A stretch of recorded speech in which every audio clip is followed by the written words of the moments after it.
ఒక అమ్మాయి పుట్టినప్పటి నుండి తన లైఫ్లో పీరియడ్స్ లేట్ అయినా, ప్రెగ్నెన్సీ రాకపోయినా, ఒకవేళ ప్రెగ్నెన్సీ వచ్చాక పుట్టింది ఆడపిల్ల అయినా, బిడ్డ ఆరోగ్యంగా పుట్టకపోయినా ఆ అమ్మాయినే బ్లేమ్ చేస్తూ ఉంటారండి. నిజంగా వీటన్నిటికి కారణం అమ్మాయేనా? హలో అండి, దిస్ ఇస్ డాక్టర్ స్నిగ్ధా సంస్కృతి, gynaecologist and fertility consultant.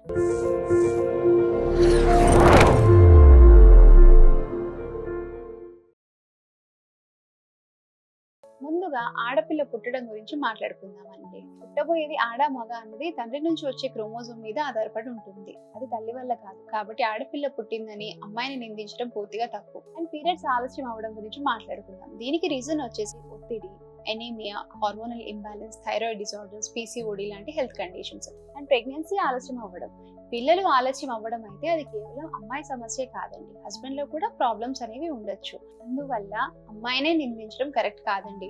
Final గా చెప్పాలంటే ప్రెగ్నెన్సీ ప్లాన్ చేసే జర్నీ ఏదైతే ఉందో అది వైఫ్ అండ్ హస్బెండ్ ఇద్దరి బాధ్యత అండి. అమ్మాయిని ఒక్కదాన్నే మాటలు అనడం మాత్రం కరెక్ట్ కాదు. మన ఆలోచన మారితేనే సొసైటీ మారుతుంది.